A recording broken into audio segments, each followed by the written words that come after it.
This is an ABC podcast. Mark Trevorrow is back on Conversations today.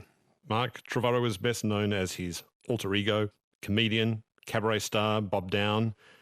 But Mark has another stage identity when he performs as Mark Trevorrow, singing songs that he's loved since he was a kid, created by people that he's come to know or to work with as a grown-up. And today you'll hear some of those classic songs and the stories of the people behind them. Welcome back, Mark. Richard, it is always lovely to see you. We're going to start with Anthony Newley. Anthony Newley is one of those people where if you go to someone, you could say, have you heard of Anthony Newley? People go, yeah. Or they'll go, no. There's an age cut-off, isn't there? There is. I think you need to be sort of 40 and over. The thing is, everyone does know Anthony Newley because they've heard his songs in Willy Wonka and the Chocolate Factory. He's the guy who co-wrote The Candyman. Take a sunrise, sprinkle it with dew. And that beautiful song, Pure Imagination. Come with me and you'll be in a world of pure imagination. Take a look and you'll see into your imagination. That's Gene Wilder there singing Pure Imagination, a song co-written by Anthony Newley for Willy Wonka and the Chocolate Factory. Mark, that's how I first encountered his music, through that movie. Was that where you first encountered him? I think we probably first encountered him in maybe Dr. Dolittle. And also in the 70s, he used to host a thing called the Monte Carlo Show. And we must have seen it, and it was this outrageously over-the-top, campy cabaret show filmed in an outdoor sort of a nightclub in Monaco, of course. Wow. Touchdown, Monaco. It's like an Alpine cigarette commercial. And he was just so outrageous with the... Anthony Newley had this very weird way of singing with a very exaggerated English accent. And it's a huge influence on David Bowie, interestingly. And maybe on Bob Downe as well, perhaps? Well, that's what I was going to say. It went off like a neutron bomb in my head watching the first time I saw Anthony Newley, because he was a young film star. He was a kid actor. He is in the David Lean's 1947 or 48 Oliver Twist. He plays the Artful Dodger. Right, so he was a child actor. Child star. Right. Did a lot of movies. Then he became, in the late 50s, when he was sort of in his late teens, early 20s, he became a British pop star. He had a massive pop hit record with a sort of a swing version of Pop Goes the Weasel. That doesn't sound great to me. It's like sort of skiffle era. Do you know what I mean? The sort of pre-Beatles, that totally, Al McCogan, that totally dag central British pop. Is he swinging Pop Goes the Weasel? Oh, is he? swinging it. Then he sort of became a songwriter in partnership with a great songwriter who just died recently, Leslie Bricusse. And together they wrote two smash hit West End and Broadway musicals in the early and mid-60s. The first one was called Stop the World, I Want to Get Off.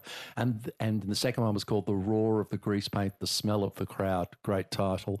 And we all know the songs from Who Can I Turn To? Feelin' Good. Right, the song that Nina Simone covered. He wrote Goldfinger, the theme of Goldfinger. Then he became a Vegas cabaret star, like a major headline in Vegas in the late 60s and early 70s. And that's the era that I'm recreating with my current stage show. So you say he also made appearances in other movies like Dr. Dolittle. Yeah. What was he like in Dr. Dolittle? I think he was the assistant. I think he was Dr. Dolittle, Rex Harrison's assistant, long-suffering assistant. Right, and how did he like working with Rex Harrison? Well, this is the thing. I ended up working with Anthony Newley on I made a New Year's Eve special when I was living and working in London in 1996, and he was the guest because I'd seen him in cabaret, his cabaret show, and he knocked me out, even though he was in his late 60s, and as it turned out, he wasn't well, but he was covering that up. And I just said, I've got to have Anthony Newley on my special. And he was incredible. And he told me, I said, well, what was Rex Harrison like? And he said, he hated animals. Rex Harrison absolutely hated animals. And every time they did a take, there'd be a monkey or a gnu or a gibbon. And he'd say, or a zebra. And as soon as they yelled cut, he'd say, get it off me, get that. And I said, oh my God. I said, what were the animals like to work with you? He said, and Newley said, they were fantastic. They all bit Rex. He was an amazing. People warned me, oh, he's going to be a big diva, he's going to be trouble, but he wasn't. He was a total, utter pro. I wonder how he survived being a child star, because normally you don't get out of that one and be alive, do you? That's right. Well, he survived spectacularly because he grew into an astoundingly charismatic and handsome ladies' man with a fantastically original approach to singing and, as it turned out, writing. And he married Joan Collins. They had 3 children together. He married Joan Collins. He married Joan Collins. So nonetheless... My kind of guy. Yeah, mine too, yeah. So this amazing man who'd written all these classic songs that are with us today, the songs endure even if his name has sort of slipped from a lot of people's memory. It's true. When you made that TV special with him in 1996 for ITV in the UK, that was the one you were hosting and starring in. That's that was right. the Bob Downe TV special. The Bob Downe special. It's on YouTube. And you brought him on. How was he living at that point? Well, this is the thing. I went to see him in his cabaret show in a beautiful little cabaret room in the West End. And then I was told that he was, at that time, was so down on his uppers that he was living with his 94-year-old mum in her Bethnal Green council house.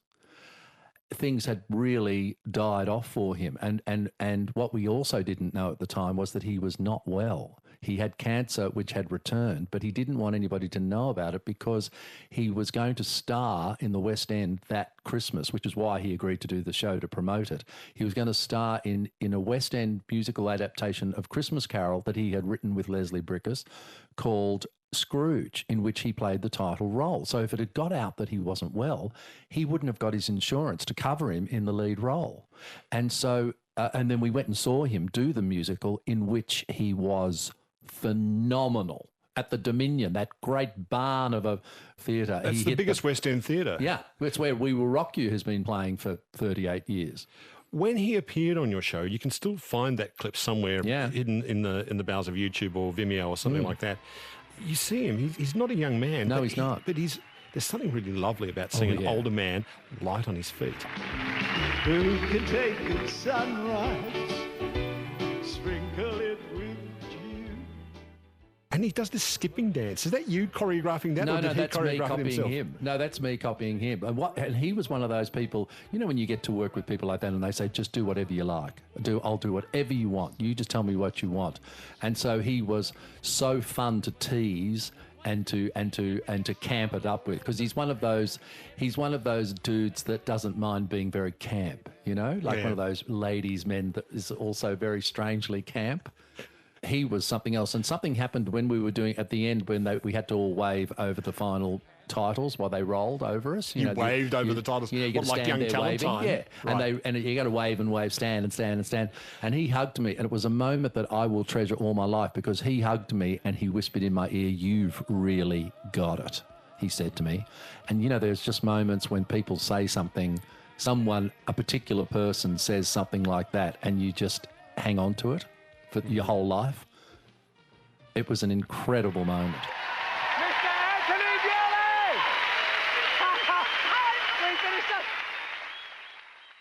So for all his charisma, his energy as a performer in that TV special you made with him in 1996, how unwell was he? Oh, he was very unwell. In fact, it was his last ever TV appearance, and he got sick. Basically, good old Dr. Greasepaint, we call it. You know, when you're not feeling well, you get on stage and you don't feel sick while you're on stage, or if you injure yourself on stage, you don't feel the pain. They call it Dr. Greasepaint. I think that what got him through was, now I look back and I'm not 100% sure, but I know that he had to stay well enough to do that West End lead, because that was going to give him the money that he was going to be needing when he got really sick. So that was his last show. It was his last stage show, and that was his last TV appearance. He was dead within about 12 or 18 months. So that was just astounding to find that out later on. And he was on the verge of a comeback. Yeah. Oh no. Scrooge was a really good musical. A really good musical with great songs. And he was just, you know, there are people you see on stage in musicals like people like Deborah Byrne is like that. There are certain people that you see in stage musicals, Todd McKenney, they just glow. Hugh Jackman. You know, some people just have this aura of a star aura around them, and that's what he was like on stage. And then we had visited him back in dressing room number 1 at the Dominion Theatre, and he had his dinner delivered every night from the Ivy restaurant. Silver service. And his lovely lady friend had put all his show posters all up framed around the room. And I remember being there just thinking, this is how I want to live. A liveried waiter delivered his dinner. From the Ivy. From the Ivy. Every night. Every night. I'm going to play a track now of you performing one of his songs that I did not know was one of his songs. Yeah. It's called The Joker. This is you in your own live show as Mark Trevorrow performing this song. Now, people will instantly recognise this song, in Australia at least. Tell me a bit about the provenance of this song, please. Well, what happened when I was 20 and when I was 20 years old living in Melbourne, I met an 18-year-old Gina Riley at Wendy Harmer's 25th birthday party. That's how long ago it was. And we just fell in love with each other. And Gina was so excited because she'd finally met a boy who knew who Liza Minnelli and Judy Garland was. She was so excited for about 5 minutes. And but then we got over that bit and we just fell in love as friends and as collaborators, as you can imagine. And I gave her a live Shirley Bassey album that I adored called Live at the Talk of the Town, which was that fantastic big theatre nightclub in London in the West End. My mum and dad went there in the 70s. Yeah. And it became a nightclub, and now it's a casino and cabaret room. Anyway, it was the number 1 cabaret room. It was a massive old converted theatre. And this album was Shirley Bassey Live at the Talk of the Town, and one of the songs on it was The Joker. And I gave that to Gina when we were that, and then years later, when they were putting Kath and Kim together, she rang me and she said, "What was that song? What was that song? What was that album? What was that album you gave me that had the Joker on it?" I said, "Shirley Bassey Live," and that's the arrangement that Gina sings on and uses as the theme song of Kath and Kim. It's so distinctive. Like most of his songs, it's hard to sort of say what they have in common, except that they all have drama in them. I suppose they do. That's it. They all have a sense of drama going from even the sweet suspense of Pure Imagination, which just Yep. has that glockenspiel or something at the start of it, and then the high shimmering strings. I think because he and Brickers were writing for the stage, they had to put it made them very intensely dramatic, lyrically and musically. And so whether they're ballads or, if you think of Who Can I Turn To, honestly, if you don't know Newley's work, you really need to just type Anthony Newley, Newley, into YouTube. He made very few TV appearances, but there's a couple of appearances that he did on the Ed Sullivan Show, and you really see he does Who Can I Turn To on the Ed Sullivan Show in his character. It was these characters that he did in his shows were sort of like, the everyman, the sort of the clown, the little man. Wasn't he a working class boy from Hackney? He was. Yes. Yeah, he was. This is Mark Trevorrow performing The Joker by Anthony Newley.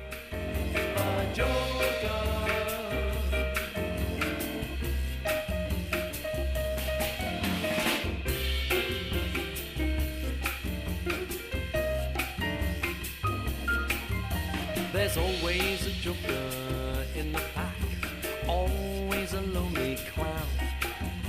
The poor laugh and fool falls on his back.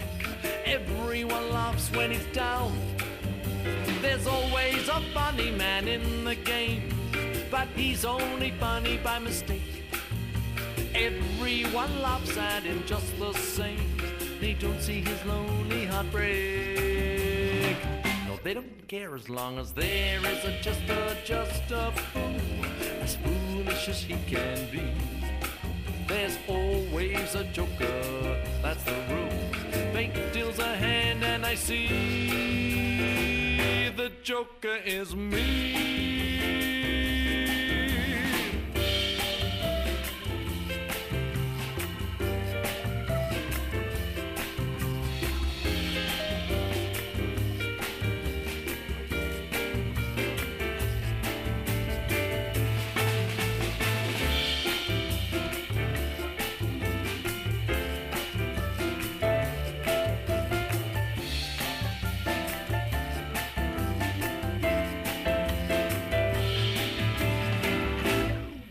There's always a funny man in the game, but he's only funny by mistake. Everyone laughs at him just the same. They don't see his lonely heart break. No, they don't care as long as there is a just a fool, foolish as he can be. There's always a joker, that's the rule.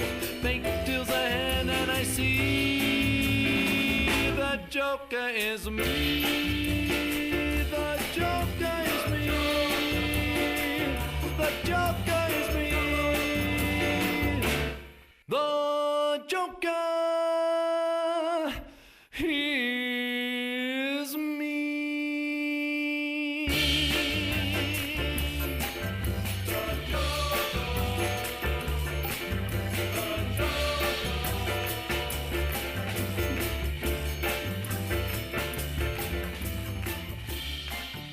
That's Mark Trevorrow performing The Joker by Anthony Newley.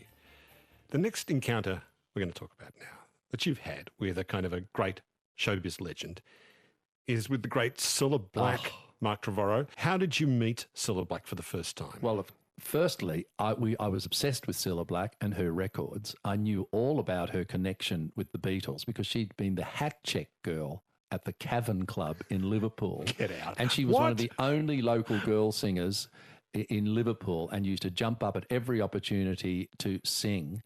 And my cabaret group, the Globos, which I created with my beautiful friend, the late Wendy Downe, we used to lip sync old records.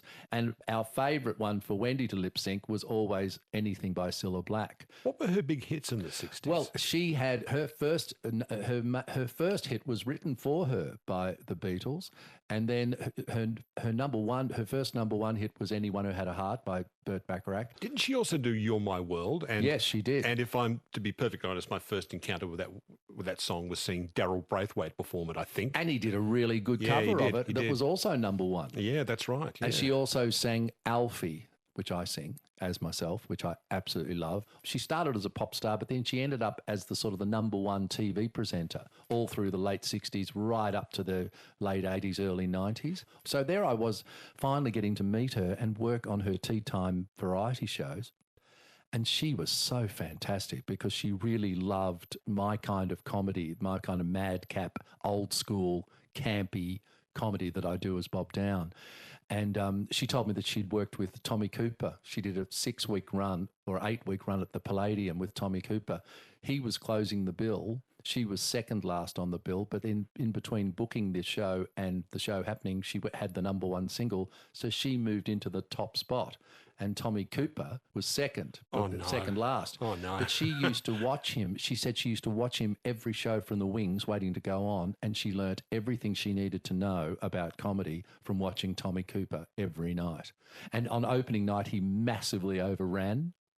And his wife was in the wings next to Cilla saying, "I'll kill him, you poor girl. I'll kill him when he gets off." And so he finished to a thunderous standing ovation, and he walked into the wings and his great big wife was bashing him with her handbag. "How dare you, this poor girl." And so Cilla walked onto her opening number with that happening behind her. Anyway, fantastic.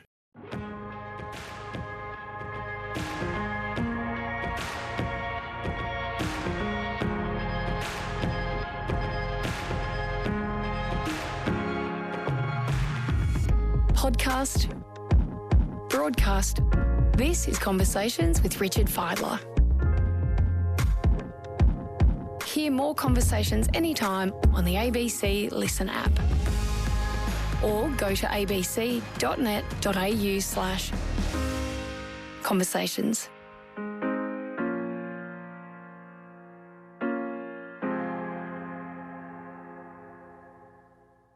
So there you are. You're in London, Mark, performing as Bob Downe, going on Cilla Black's TV show, the most beloved person in British broadcasting at that time. Did you tell her of your long fascination with her? So I told her that we used to lip sync her records, and I said we used to do Surround Yourself with Sorrow. And she went, "Oh, number 7, 1969. She knew all her chart positions. Years later, she became really good pals with Lily Savage, Paul O'Grady. And Lily Savage is a kind of a legendary Scouse foul-mouthed drag queen that has ended up becoming a huge TV personality in the UK. yeah, and he did her eulogy at Liverpool Cathedral when she died. And he turned 60 in 2015, and me and my hub Steph went to London for Sav's 60th birthday party. And Scylla was there, which was remarkable because at this point she really was not going out much. She had a very sad last few years once she stopped working, and she'd lost her husband Bobby, who had been her manager, and they'd been together since they were teenagers. And she was and so people knew to leave her alone. So she was at this party, with one of her sons who was managing her at that time. And it turned out this was 6 weeks before she died. And she was very blue and sort of glum. But Steph didn't know. Steph didn't know that she was massively famous. Everybody was leaving her alone except Steph, who started chatting her up. And he just saw this sad-looking woman in the corner and thought, I'll cheer her up. Yeah. Without knowing who she was at all. I told her, but, he sort of didn't. He's young enough not to really know who, if you're Australian, you don't, and you're under, So it's like saying, there's George Formby over there or something. It doesn't mean anything to him, right? And I didn't even say going. I mean, he's just so sweet and lovely, and he's great. Like he can look after himself. But this is what we all want: a partner who can look after themselves at parties. That's right. And so he got her chatting, and in the end, he was dancing with her. And she said to him, I've got three sons and 2 grandsons, and they're all a massive disappointment to me. And he went, oh, why? She said, because none of them are gay, she said. Because she was so close to Brian Epstein. He was her manager. As she was close to Tommy Nutter. She was close to all of these amazing gay showbiz people. There is a special love that the British have for long-time stars like Cilla Black. That's not that I don't think I don't think any other nation reveres its long-running stars like that. There's very few in Australia, aren't there? Like Bert is definitely one. Was one. Although, you have a long period. Bert had a long period out of the limelight before he sort of, came back. I always say you just have to live long enough and you're going to be a legend. Yeah. We've got to hang in there, Richard. But yes, the Brits have this, and I have a theory, because it's such a small country with a massive population.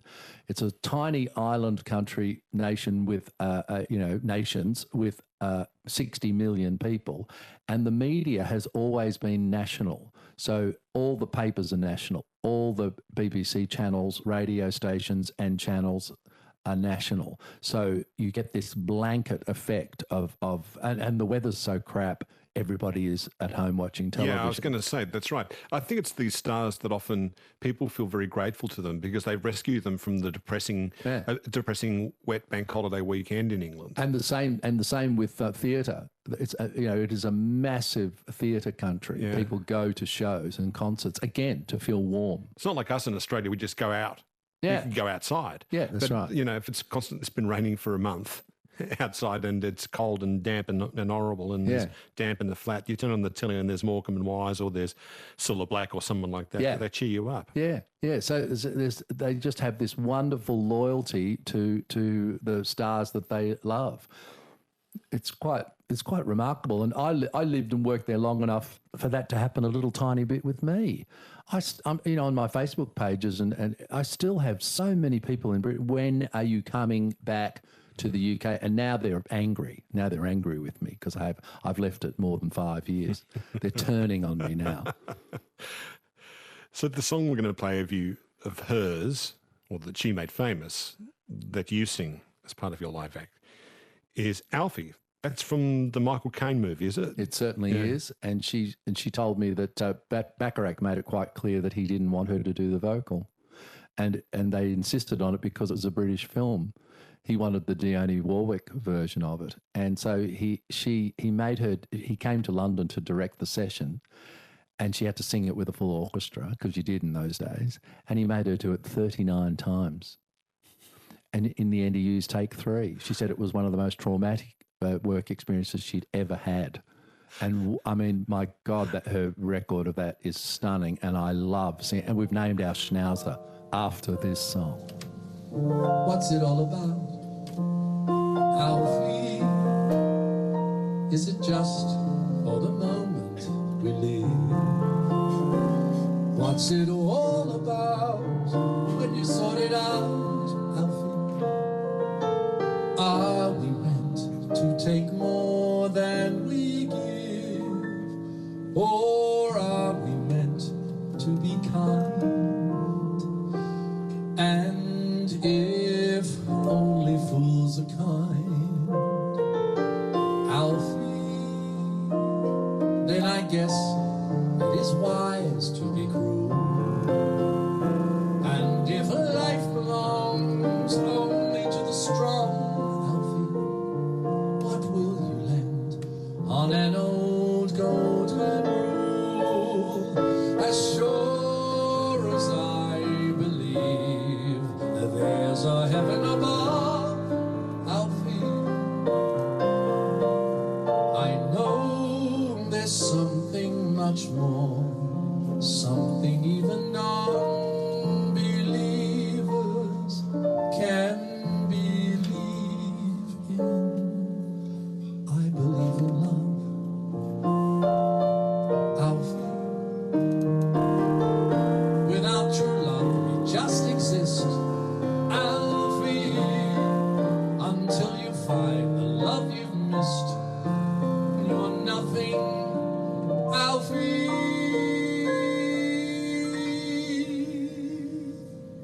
When you walk, let your heart lead the way, and you'll find love any day, Alfie.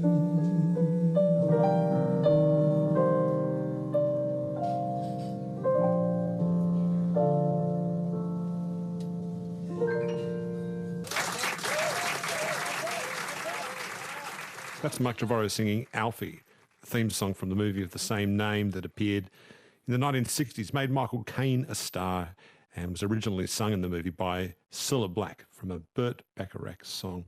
Finally, Mark, the last of our singer-songwriters who may or may not have been forgotten is Paul Williams. Tell me a bit about him. The diminutive Paul Williams, an amazing songwriter and composer, singer from in late 60s, early 70s, wrote all of most of the early Carpenters hits. We've only just begun, Rainy Days and Mondays. He wrote and starred in a musical film called Phantom of the Paradise. Yeah, that was a cult classic. Like cinemas would often show that as a cult feature alongside the Rocky Horror Show in the 70s. That's how I saw it. The Phantom of the Paradise. I remember seeing that when I was a songs. kid. Yeah, great songs. And he's a really tiny guy. Tiny little guy. Yeah. And in fact, a lot of people think he's one of these people. You know how it happened to Holly Johnson from Frankie Goes to Hollywood? People get an idea that someone's dead and they're not. I hope that never happens to us, Richard. Because what do you think I go on the radio most days, Mark? Poor little Paul Williams.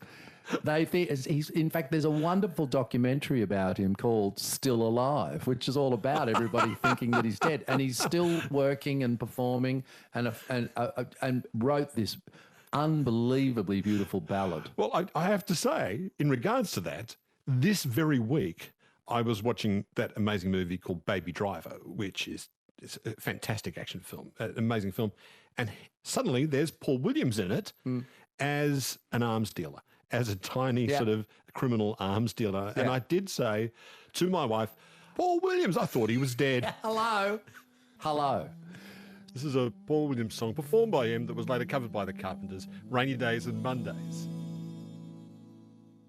Me down.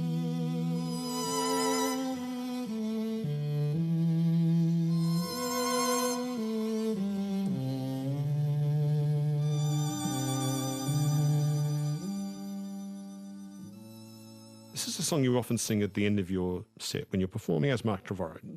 And we're putting all that stuff aside, the glam and show business qualities of Bob Downe to one side, and you're performing as Mark Trevorrow. This is a song that everyone knows straight away. Well, most people know straight away, by Paul Williams, called Rainbow Connection, that featured in the very first Muppets movie, sung by Kermit the Frog. In a swamp. In a swamp. It's the most beautiful song. First time a puppet's ever played a banjo. Indeed, with expert finger work there too, from felt fingertips and the like. I also remember how he was the first puppet to ride a bicycle. I do. That's right. He's singing Moving Right Along with Fozzie Bear at the start of the movie. Yes. We keep these details on our head for no apparent reason. I heard this version of Rainbow Connection, that's the song, and I heard it by Peter Cincotti, who's a New York cabaret singer and piano player, and he did it really gentle and soft, and I thought, oh, that's nice. And this was my late dad's favourite song that I ever sung. I sang this at my dad's funeral. Oh, so yeah. Do you have to talk yourself into that each night when you do that, without wanting to cry? It can actually catch my throat. Yeah. It actually is very hard to get through it because it's such a beautiful song anyway, and then to sing it soft and gentle, it is. It's actually quite hard to get through it.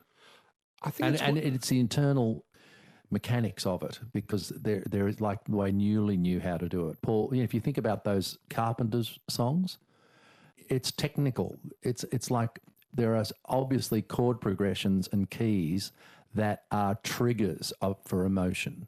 Yeah. And great songwriters know whether they know technically exactly or whether they just have an instinct for it. They know how to do it. It's like Burt Bacharach. His arrangements are as complex as jazz, but you'd never know it because they sound so easy to sing. They, you can have like that scene, in The Deer Hunter with someone singing "You're Just Too Good to Be True," and yet the music behind it's really sophisticated. Yeah, and it's the same with Paul Williams songs as well. Yeah, my theory about when you sing this, it has this lovely effect on the audience, and I think it's one of those songs that they sigh. You get the audience sighs when they hear the first line. They love it so much. I do in the Bob Show at the moment with Shaun and Jensen. I sing "You Don't Bring Me Flowers." We do it stupidly, but the same thing. They hear the first line and they sigh. There is just that's obviously the great trick with writing great ballads. I think there are some old, songs from kids' movies that have that effect on people. It makes them sort of giddy when they hear it, like "Let's Go Fly a Kite" from Mary Poppins, just like that too. People sway from side to side. Chim Chim Cheree. All the songs from Mary Poppins are like that for me. And this one's like it. You can see people smile and their heads bob from side to side. There's real art in that. My theory about Rainbow Connection, one of the reasons why is the melody is like an arpeggio. Dun, dun, dun, da, da, da, da, da, da, da, da, yeah, that's true. Like that. What do you hear in the complexity of that song, Mark? I think it's there's not only the verses are beautiful, but it has the most amazing bridge, the most amazing middle eight. The bit where a song, there's a variation. The bit where it goes, "All of us under its spell, we know that it's probably magic." And then there's a key change. And we know that it's probably magic, and that's the key change. It's just so it's like great comedy writing, like the way the girls write Kath and Kim. I remember when I was doing Kath and Kim, Gina said, "Don't ad lib around, just perform the script exactly as written." And it's the same with a song like Rainbow Connection. You just have to sing it correctly, exactly as written, and it has such power that you can almost phone it in. Why are there so many songs about rainbows? What's on the other side? Rainbows are visions, only illusions. Rainbows have nothing to hide. So we've been told, and some choose to believe it. I know they're wrong, wait and see. Someday we'll find it, the rainbow connection, the lovers, the dreamers, and me.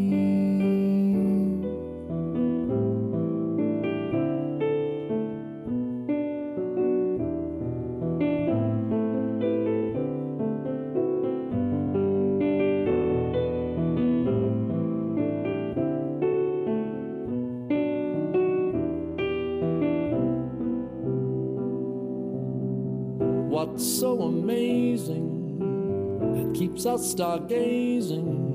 And what do we think we might see? Someday we'll find it, the rainbow connection, the lovers, the dreamers and me, all of us under its spell. We know that it's probably magic. Have you been half asleep? Have you heard voices? I've heard them calling my name.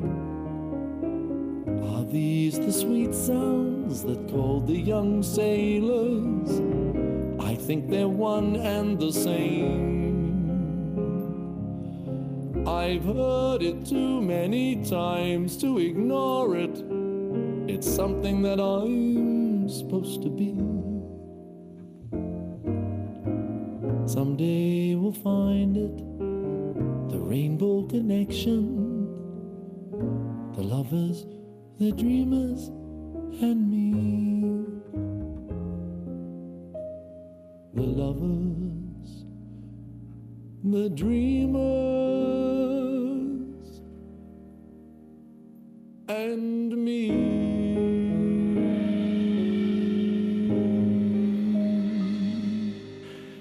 Mike, it's been such a pleasure having you back on Conversations. Oh, it's lovely to be here, Rich. It's lovely to talk about songs. It's nice Isn't to talk it? about music. Mark, thank you so much once again.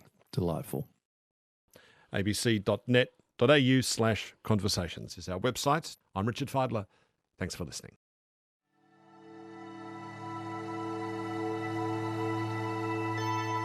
You've been listening to a podcast of Conversations with Richard Feidler. For more Conversations interviews, please go to the website abc.net.au/conversations.